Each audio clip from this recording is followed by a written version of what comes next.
크립토 플러스 2부 시작합니다. 오늘은 워싱턴 DC에서 미국 디지털 자산 입법의 한복판에 계신 분을 모셨습니다. 솔라나 정책연구소 창립자 겸 CEO이신 밀러 화이트하우스 레빈 대표님 모셨습니다. Today we're joined by someone who is at the very center of U.S. digital asset legislation in Washington, D.C. Please welcome Miller Whitehouse Levine, the founder and CEO of Solana Policy Institute. Thank you for having me. It's my pleasure to be here. 예, 저희 프로그램을 찾아주셔서 굉장히 감사하다는 말씀 먼저 드리고 싶고요. 먼저 3프로TV 시청자분들에게 한 말씀 부탁드리겠습니다. Thank you so much for joining our program today. Could you briefly introduce yourself to the viewers today? Sure. So my name is Miller Whitehouse Levine. I run the Solana Policy Institute.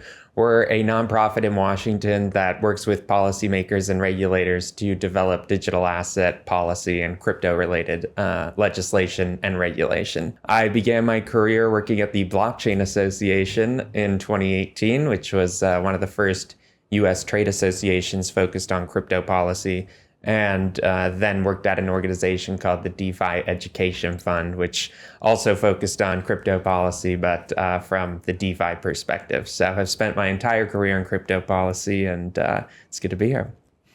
지금 이제 사실 국회를 한번 갔다 오셨거든요. 맞습니다. 어제 이제 국회에서 뭐 이런저런 많은 중요한 분들이랑 미팅을 또 하시고 오셨는데, 개인적으로 저희가 이제 이 필모그래피를 좀 살펴보니까 조지타운 외교원을 거치셔서, 그리고 또 이제 디파이 교육 기금 거기 잠깐 계셨고, 또 솔라나 정책 연구소 지금 CEO를 맡고 계신데, 사실 요런 어떤 경로의 커리어가 상당히 드뭅니다. 그렇죠. 그래서 저는 이제 궁금해요. 왜?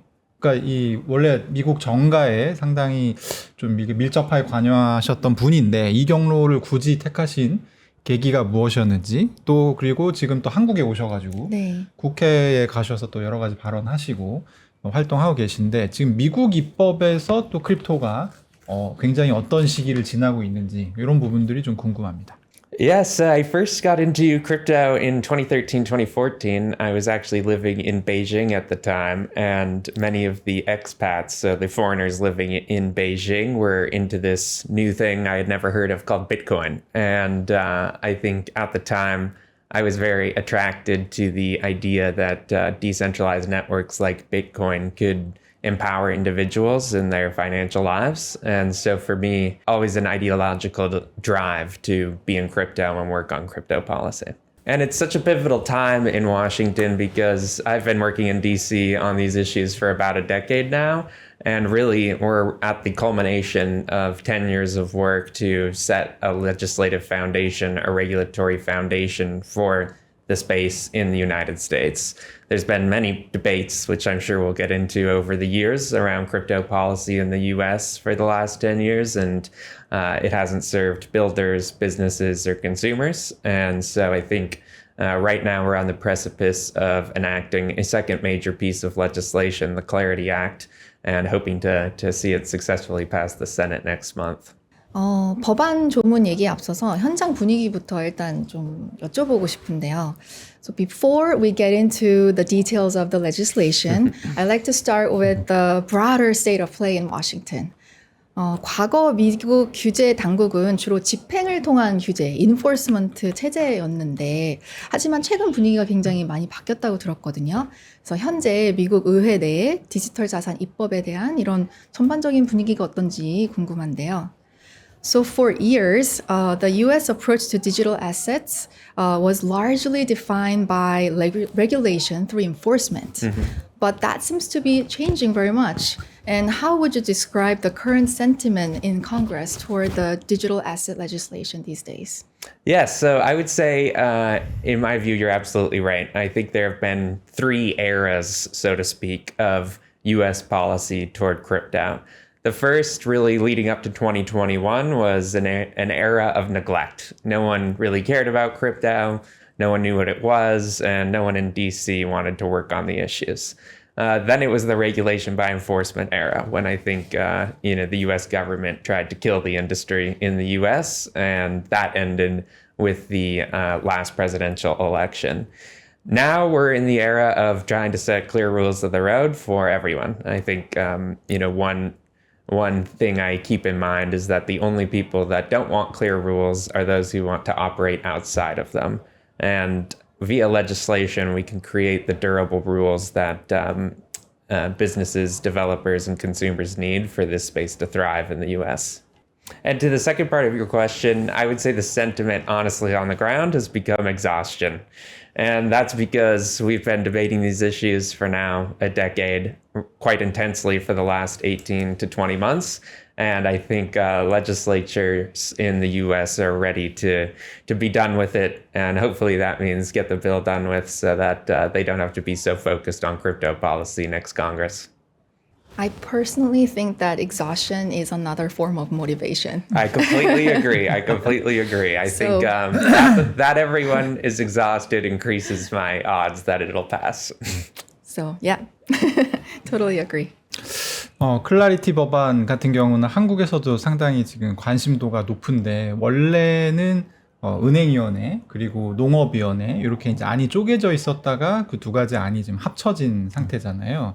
그래서 그런 얘기를 하시는 분들도 많습니다. 이거를 그냥 따로따로 통과시키면 훨씬 쉬웠을 텐데 굳이 합쳐가지고 이렇게 통과를 시키다 보니까 이게 시기도 늦어지고 여러 가지 문제가 생긴 거 아니냐 이런 이제 시각들도 있어요. 그래서 요 둘을 물론 똑같이 중요한 법안이겠지만 이 법안을 어떻게 하나의 시장 구조의 프레임워크에 해당한다 이렇게 봐야 될까요? 아니면 이 두 가지의 각각의 의미를 좀 설명해 주시겠습니까? Definitely think of it as two halves of one whole. The only reason it is split into two different pieces is because of how the US Congress works for historical reasons. We have two committees of jurisdiction in Congress relevant here, the Agriculture Committee and the Banking Committee, and they oversee their areas of jurisdiction, both of which are relevant to the crypto bill. So the banking title draws the clear line between securities and commodities, and then the agriculture portion of the bill regulates the commodity spot markets in crypto. They will be merged going to the Senate floor later next month and would be passed as one single bill. And in fact, last year through the House, they passed as one bill. 뭐 다 아시다시피 지금 농업원회 쪽에서는 뭐 아무런 문제가 없는 것으로 알고 있고 지금 은행위원회 쪽에서 나오는 내용들이 상당히 좀 쟁점이 많은 상황이고 또 백악관에서도 이와 관련한 굉장히 이제 많은 논의들이 있는 것으로 알고 있습니다. 업계가 제일 지금 미국에서 좀 중요하게 생각하고 우려하는 지점이 어떤 부분들일까요? Yes, I would say that the negotiations are ongoing on both sides of the bill. I don't think either is settled, and the discussions will be going on up until it eventually passes through the Senate, hopefully. And that's because our system is designed to include as many stakeholders as possible in the legislative process. For example, right now, there are farmer trade associations that are interested in the crypto bill. If you had told me that last year, I would have told you you're crazy, but futures markets are quite important to how U.S. farmers operate their businesses, and so they care about the bill. That's true of 100 other stakeholders who all have views on this legislation. And so the White House has had several meetings under the leadership of Patrick Witt to try and resolve any disagreements between these two constituencies, or excuse me, all of the constituencies involved in this process. And so I think it's just a natural part of lawmaking, having everyone fighting it out and hashing it out. And I think that's downstream of the system's design itself. The idea is if, you can survive, a bill can survive this congressional crucible, then what comes out of it is quite durable. We've been fighting in crypto about laws that passed in the 1930s, and I think the Genius Act and the Clarity Act will outlive all of us. 그러면 좀 여쭤보고 싶은 게 오랫동안 이 업계를 괴롭혔던 게 이제 SEC랑 CFTC의 이런 분쟁인데요. 관할권 분쟁인데 이번에는 정말 종식될 것 같은지 어떻게 생각하시는지 궁금한데요.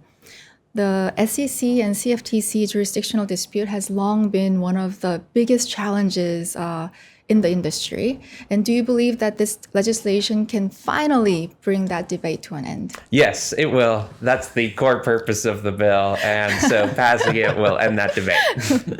I love how you're smiling and very happy about the answer. Yeah. 근데 오늘 이제 모시기 힘든 분을 모셨기 때문에 저희가 그 좀 약간 디테일한 법안의 디테일한 내용들까지도 오늘 함께 좀 다뤄보도록 하겠습니다.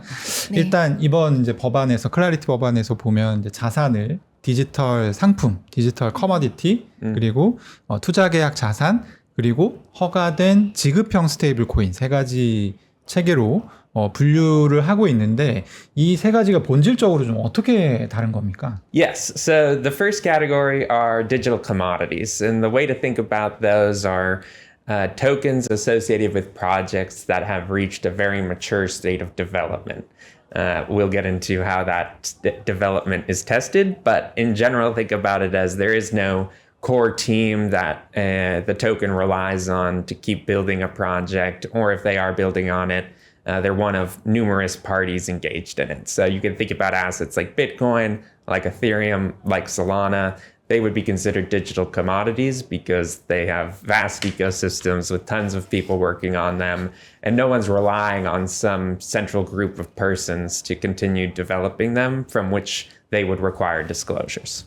The next category are what the bill refers to as ancillary assets, and that's like investment contract assets. The intuitive way to understand those are early stage tokens associated with early stage projects. So if I wanted to go build a new decentralized exchange and released a token to raise money in order to do so, that would be considered an investment contract asset. And that means I would have disclosure obligations to the public while I'm engaged in those core efforts to build the project after raising money to do so. And the last category are what the bill refers to as permitted payment stablecoins. Those are dollar stablecoins, stablecoins pegged to the US dollar. The bill doesn't address non-US dollar stablecoins, and that's pretty simple. 그 증권성 자산으로 펀딩을 받았어도 향후에 이제 디지털 상품으로 이렇게 전환이 될 수 있는 엑시트 테스트라는 게 있는데 이게 어느 수준까지 탈중앙화가 돼야지 이 전환 자격을 얻고 나서 그 규제 의무에서 벗어날 수 있는 건지 그리고 이 기준을 정하기까지 또 업계랑 규제 기관 사이에서 어느 정도의 협상이 있었는지 궁금합니다. So the legislation introduces an exit test. It's allowing an asset that initially raises capital as a security-like asset to eventually transition into a digital commodity. So what level of decentralization must the project achieve in order to qualify for the transition and no longer be subject to those regulatory obligations? And second question is, how much negotiation took place between the industry and the regulators over where to draw that line? Yeah, so that is really, this is the core animating feature of the bill, is when is an asset an investment contract asset and when is it a digital commodity? And it uses a multi-prong exit test, which really comes down to decentralization, permissionlessness, and lack of control. So decentralization means several things in the bill. For example, the token must be economically distributed. Not just one person or group of persons can own all of the tokens and be considered decentralized.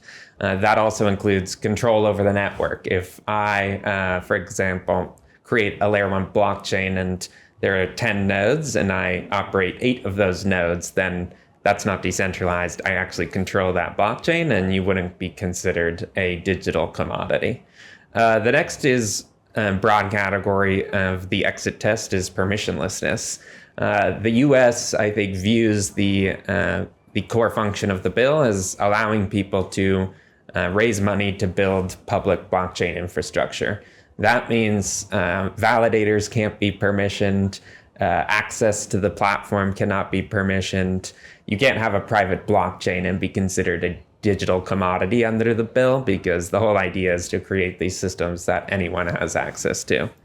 And then the third is the control test that I mentioned. So, if a group of persons or company or single individual can exercise influence over how a protocol or network operates, then they would still be considered an investment contract asset. And I think the intuitive through line through all of that is if you think about if you're an investor and you're putting money into these things, the bill is looking for persons that may have information that you should know and might not be able to publicly have access to. If you're thinking about Bitcoin, obviously Satoshi doesn't have information that is relevant to the price of Bitcoin today, but he may have back in 2009. So that's the core differentiation that the bill is trying to draw via this exit test. And being the core, feature of the bill, it's been subject to debate for a decade. It's not just the regulators who have been involved, academics have been involved, lawyers have been involved, regulators, of course, legislators, industry, consumer groups. Everyone's been debating this question for a decade. 그동안에 이전에 바이든 정부에서 미국에 굉장히 좀 이렇게 악성 규제라고 이 디지털 자산 업계에서 얘기를 했던 것 중에 하나가 오퍼레이션 초크 포인트 2.0이라는 게 하나가 있었고 SEC에서 내놓았던 가이드라인 중에 SAB 121 121이라고 해야 됩니까? 그렇죠. 네. SAB 121이라고 하는 회계 지침이 있었습니다. 이게 두 가지가 회계가 이제 두 가지가 폐지가 된 지 시간이 조금 지났는데요. 두 가지가 해지가 됐지만 사실 저희가 체감하기로는 그렇게 뭐 미국에서 굉장히 많은 은행들이 크립토로 이렇게 들어온다거나 이런 느낌은 사실 좀 못 받고 있거든요. 그래서 이게 실제로 그 미국의 크립토 업계에 어떤 변화를 좀 일으켰는지, 이 변화가 실제로 있었는지 이런 부분들이 좀 궁금합니다. Yes, I think that the debanking of crypto businesses has largely subsided in the U.S. Since the new administration came into office last year. And I think that's largely because the administration's been quite focused on it. I think the banks made a fundamental error, not with respect to crypto, but with respect to the president and his family. They not only debank crypto, but they also debank the Trump family. And so the president and the administration has gone after them pretty hard over that. And, if I were them, that would be pretty understandable. So I think crypto has benefited from, I suppose, in an unfortunate way, benefited from the fact that President Trump and his family was debanked themselves. And you're absolutely right. The banks have not dove into the space. And, the banks, for example, Jamie Dimon was on TV last week or 2 weeks ago, the CEO of JP Morgan, saying that he's going to oppose the Clarity Act. And I don't think there's any changing that. The banks, I think, are well served by the current financial system and the current market structure that the financial system operates through. And so disruptive change to that system is inherently, in their minds, going to be bad for them. I think they're probably right, which is why I'm in crypto. But that means, I think they're fundamentally opposed to changes to the system because they think it will necessarily harm their interests, meaning their profits. 그러면 본인이 느끼시기에도 약간 지금 속도가 느리다는 감이 있는 거군요. Yes, I totally agree. Up until last year in DC, TradFi wasn't really involved in crypto policy and regulatory debates. They're here. They've arrived. Citadel, JP Morgan, all the big securities firms and bank firms, and the traditional futures market like CME and ICE. Everyone's come around for the Clarity Act debate, and it's certainly been a new experience and has delayed, I think, the bill overall. 그러니까 느리게 참여도 했고 참여하니까 또 느려진 부분이 있고 그렇죠. 더블 딜레이가 발생을 하네요. 어쩔 수 없다. 네. I was just saying that they little bit of a delayed mode. I know. And then by participating late, they also delay the bill. Exactly. So it's a double delay for everybody. Exactly. Yep. Yeah. Okay. 예, 전직 DEF 수장으로서 뭔가 깊이 관여하셨을 부분이라고 생각을 해서 드리고 싶은 질문인데 이런 법안들이 좀 진정한 의미의 그런 비수탁형 디파이 프로토콜과 그리고 소프트웨어 개발자 개인을 규제 리스크로부터 어떻게 좀 보호를 할 수 있는 건지 궁금한데요. As the former head of DeFi Education Fund, this is likely an area that you were very deeply involved in, so I want to ask you this question. How do these legislative proposals protect truly non-custodial DeFi protocols and individual software developers from regulatory risk? Yep. So really, it comes back to that same central control and decentralization test. What I mean by that is to the extent a DeFi protocol or network is truly decentralized and no one has control over it, not only is that relevant on the token side, but it's also relevant on the regulatory obligations for the protocol side of the equation. So to the extent that you're a developer of a protocol and you don't have control over it, you don't take custody of other people's funds and pass the control test, the bill makes quite clear that you are not a financial intermediary subject to registration obligations like the New York Stock Exchange or a private blockchain or something like that, and would ensure that they can operate with certainty going forward in the US. Now, 한국말 해야 되는구나. 죄송합니다. I had to speak in Korean first. I forgot. 이제 우리 시청자분들이 가장 좀 궁금해하실 부분에 대해서 좀 여쭤보고 싶은데요. 그렇죠. 네, 이제 여쭤봐야죠. 네. 네. Now I'd like to turn to the questions that our Korean viewers are probably most interested in and been waiting for. 지니어스 액트가 내년 1월에 이제 전면 시행을 앞두고 있는데 재무부랑 OCC는 이미 또 시행 규칙안을 냈는데 이제 연준은 아직 전체적인 뭐 이런 자체 규칙안을 내지를 않은 상태예요. 그래서 연준이 좀 더 신중한 태도를 보이고 있는데 이 이유가 뭔지 궁금하고요. 또 법정 마감일이 있지 않습니까? 이제 7월 18일인데요. 그 전에 나머지 규칙들이 확정이 될 거라고 보시는지가 이제 궁금합니다. The Genius Act is scheduled to take full effect next January. Finally. And while the Treasury Department, oh, you're going, hooray!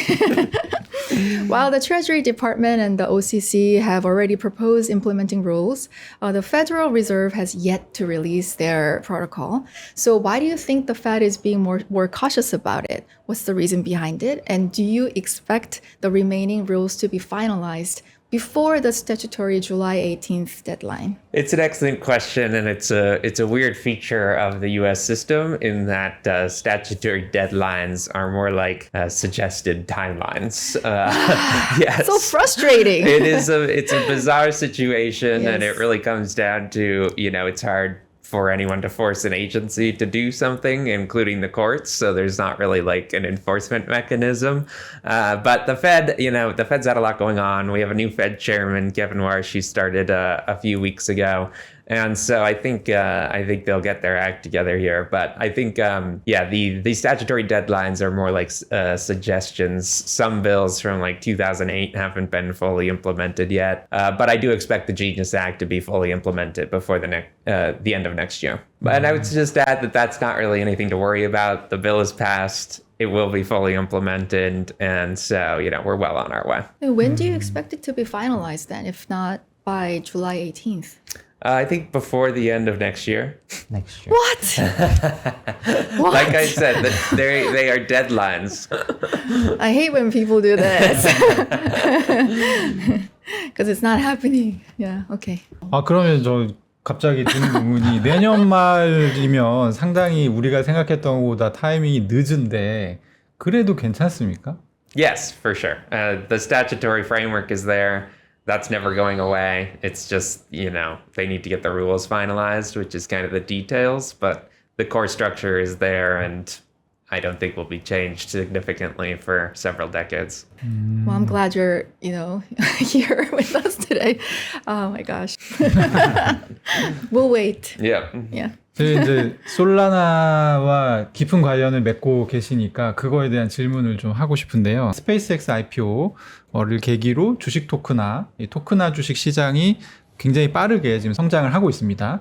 솔라나 진영에서 지금 진행을 하고 있는 그 프로젝트 오픈이라고 하는 프로젝트 오픈이라고 하는 프로젝트 하니까 좀 이상한데 하여튼 네. 프로젝트 오픈이 있어요. 근데 요게 사실은 주식을 토큰화하는 그런 내용이 아니라 아예 주식 자체를 토큰으로 만들어가지고 그러니까 SEC 등록 자체를 토큰으로 해버리겠다. 이걸 추진하는 이유가 저는 좀 궁금해요. 왜 주식을 먼저 만들고 그걸 토큰화하는 방법이 아니라 아예 주식 자체를 토큰으로 만들어버리자 이런 주장을 하는 건지. Yes, I think it comes down to the fact that when you're tokenizing an existing asset on chain, you're essentially putting a legal wrapper around them. And that means the token itself isn't the security itself. The token on chain represents another asset, in this instance, for example, a SpaceX share. I want to see the SpaceX share be the token, and there's no difference between them. Why I think that's better is I think it presents less risk to investors. You don't have to understand the rights and obligations of that legal wrapper because you own the equity itself. So I think the SEC has been sympathetic to that argument, and I think they're going to allow for both tokenization of existing shares, which they already do allow for trading among non-US persons, like the SpaceX tokenized shares last week. I think they'll also allow for this direct issuance model. 저는 그 말씀에 100% 동의하고요. 그러니까 그 토큰 주식이라고 불러야 되나요? 그러니까 아주 프로젝트 오픈식으로 만든 주식이자 토큰. 요게 소비자 보호 측면에서 훨씬 뛰어나다라는 말에 100% 동의를 하고, 다만 이제 앞으로의 변화를 좀 예측하는 측면에서 좀 구도적인 좀 부분을 여쭤보고 싶습니다. 왜냐하면 지금 토큰화 주식 같은 경우는 나스닥 같은 이제 현행 주식 거래소에서 거래가 되고, 또 이 예금 토큰 이용해서 그리고 DTCC 같은 기관을 통해서 결국에 이제 결제 청산이 되는 그런 그림들이 지금 예상이 되고 있거든요. 근데 만약에 언제 프로젝트 오픈이 자리를 잡을지 모르겠지만 현재 상황에서는 어쨌든 토큰화 주식이 조금 더 많이 쓰이고 있고 이 시장 점유율을 높여갈 가능성이 전 높다라고 생각이 드는데, 그렇게 된다라고 하면 원래 이제 우리는 미래의 디지털 달러는 스테이블 코인이 사용되겠구나라고 생각을 하고 있었지만, 예금 토큰이라고 하는 조금 이제 우리가 생각하지 못했던 경쟁자가 또 치고 나오는 것이 아닌가라는 또 의문도 듭니다. 이런 부분들에 대해서 어떤 생각 가지고 계신지 궁금합니다. Yeah, it's an interesting question, and I hadn't thought about it that way. And the reason I don't think I've thought about it that way is I think about stable coins, or at least US dollar stable coins, filling a demand that was not being reached by physical cash or traditional fiat digital money. And of course, in the context of DTCC and National Securities Exchange listed assets, that's all been happening in fiat dollars for, the last, 30, 40 years.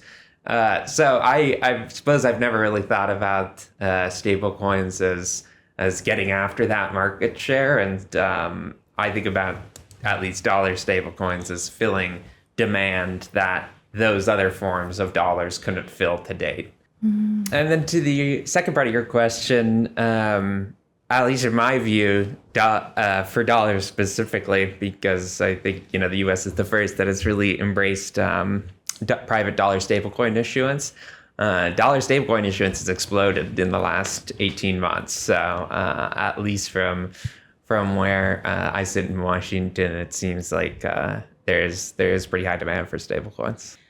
지니어스 액트 하에서 그 해외 발행 스테이블 코인이 미국 시장에 접근을 하려면 이제 AML 준수를 해야 된다. 그리고 필요시에는 온체인상에서 토큰을 이제 동결하거나 압류할 수 있는 그런 기술적 역량 같은 것들도 굉장히 엄격한 기준이 되는 건데, 또 그걸 충족해야 되는 그런 상황인데요. 한국을 포함한 아시아의 웹3 프로젝트들이 있는데, 이런 글로벌 기준에 대해서, 이런 새로운 글로벌 기준에 대해서 어떻게 대비를 해야 될지가 좀 고민이 되거든요. So under the Genius Act, foreign issue stablecoins seeking access to the US market may be required to meet very strict standards now, including AML compliance, and the technical ability to freeze or seize tokens on-chain when necessary. How should Web3 projects in Asia, including Korea, be prepared for these emerging global standards? Yeah, so I think if I were a stablecoin issuer, for example, based in Korea, I would be less worried about that because I think, USDT, USDC, the major stablecoins to date have always had that capability. If there's a major hack, people often call Tether and Circle and say, please freeze these stablecoins because they were hacked. Of course, there's been debates about how fast they should be moving to do that, but the technical capabilities are there. I think for foreign issuers, the more important question is whether or not their domestic regime or regulatory framework is in place for stablecoins, because the bill mandates if you want to be a permitted payment stablecoin issuer, you have to be subject to a substantially similar regulatory regime for stablecoins in the jurisdiction in which you're based. And so if that regime isn't in place, it can't be substantially similar to the Genius Act definitionally. And therefore, you would have trouble issuing a dollar stablecoin. So regulation framework first, and then worry about it next. Right, exactly. Because the tech is there. The regulatory frameworks are not as common in jurisdictions around the world. I see. 좀 오늘 좀 잘못이었다는 생각을 네. 제가 좀 드는데 왜냐하면 미국에서 굉장히 일사천리로 진행이 될 거라고 작년 7월에 지니어스 액트 통과될 때는 생각을 했었거든요. 근데 이제 뭐 연준에서 규제 디테일하게 정하는 것도 시간이 좀 더 늦어질 수 있다 얘기가 나오고 있고 어쨌든 한국 같은 경우도 지금 스테이블 코인 관련해서 규제 그리고 이제 가상자산 관련한 규제 법안을 논의 중이거든요. 미국으로 치면 뭐 이렇게 클라리티 법안 그리고 뭐 지니어스 액트 같은 그런 이제 법안을 한국에서도 논의 중인데 미국에서 이제 이런 부분들을 경험하셨을 때 한국의 어떤 규제 당국이라든지 금융 기업들이라든지 뭐 커스터디를 이제 꿈꾸는 그런 기업들이 좀 미리 알았으면 하는 팁 이런 거는 중요하죠. 이렇게 될 수 있다 우리가 해보니까 네, 이런 부분들이 있는지 궁금합니다. Yes, I think in my personal opinion, if I were a jurisdiction outside the U.S., I would say that there's a lot to learn from the U.S.'s mistakes in approaching this industry. I think it was a mistake to try and ignore this industry and pretend it would go away. And that is an approach the U.S. tried. And then it tried the regulation by enforcement approach, which was also a failure for businesses and consumers. And so I think, the core lesson in my view of the U.S.'s mistakes to date is that there is no avoiding all of these questions. I think it's important to answer them, considering, the national economic and financial conditions of your home jurisdiction and your national priorities. All the governments are facing the same questions, but they have to be answered. So there's no shortcut. No, there's no shortcut and there's no avoiding it. Okay. 그러니까 이제 크립토 네버 다이가 교훈인 거네. 크립토 네버 다이네. 네, 그거를 잊지 말아라. 각국의 이제 규제 당국들은 대응을 해야 된다. 없어질 줄 알았지? 아직 네, 있지? 아직 뭐 이런. 있지? 뭐 이런 얘기. 안 들어야겠지? 네. 뭐 이런 느낌이네요. 한국에 대해서 조금 더 얘기를 해보면 좋을 것 같아가지고 네. 한국 기업들의 이 관점에서 이런 규제 프레임워크가 계속 진화를 하고 있는데 글로벌 경쟁력을 유지하려면 저희가 당장 무엇을 해야 될까 궁금합니다. 네, from the perspective of Korean companies, we want to talk a little more about the Korea. What should they be doing today to ensure they remain globally competitive as these regulatory frameworks continue to evolve? That's an excellent question. I think it's important to, follow these regulatory developments quite closely because different jurisdictions are taking such fundamentally different approaches. For example, the US is embracing public blockchains and thinking of these things as being public infrastructure. And for example, many governments in Europe, public blockchains are quite scary to them and they prefer other approaches. I think, obviously, public blockchains are the core innovation of this entire space. And so I think that's where the trend is inevitably going, but I think it's going to be quite a long journey to get there. So I think, you have to kind of have your fingers in every pot because there are so many different approaches to this. Of course, from where I sit, I think I know where the answer is going to be down the road. And I think those will be, the answer will be public blockchains like Solana, but I easily could be wrong. And many regulators and governments disagree with me. So I think, just following all of this is quite critical if you're going to operate successfully in this industry. 네, 오늘 마지막 질문이 아마 될 것 같은데요. 오늘 방송에서 이제 이 시청하시고 계시는 삼프로TV 한국 시청자분들과 혹시 뭐 또 저희가 이제 유튜브기 때문에 네. 해외에서 또 이거 번역해가지고 또 들을 수도 있거든요. 네. 네. 전 세계에 있는 웹3 빌더들한테 딱 하나만 기억해야 된다라고 하면 어떤 메시지를 보내고 싶으신지. I think, notwithstanding market conditions, I think everything about the technology, about the regulatory frameworks, everything is, I think, going quite well.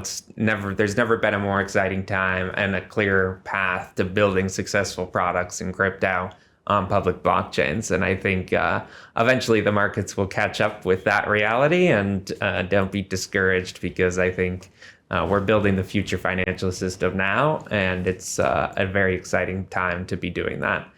So I think my message would be keep going and join us if you're not with us yet.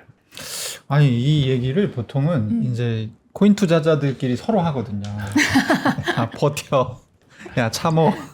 뭐 약간 홀딩해. 약간 이렇게 얘기하는데 이거를 또 이제 미국에서 오신 분이 이렇게 얘기하니까 약간 새롭네요. 네, 그렇죠. 네. He was saying that a lot of people, like a lot of friends around us, are investing in crypto, and we say that to each other. You know, 호들. say, hold on, keep going, Diamond hands. hold on. You know, so that's what we do. So to hear it from you was very interesting, and we feel better. Well, Yeah. So Miller, thank you again for joining us and for helping us better understand this historic moment in the U.S. Digital asset regulation. thank you for having me. I hope it was not too boring, and thank you to my amazing interpreter. It was a lot of fun. Okay, good. 네, 크립토 플러스 오늘은 여기까지입니다. 내일 오전 11시에 다시 찾아뵙겠습니다. 감사합니다.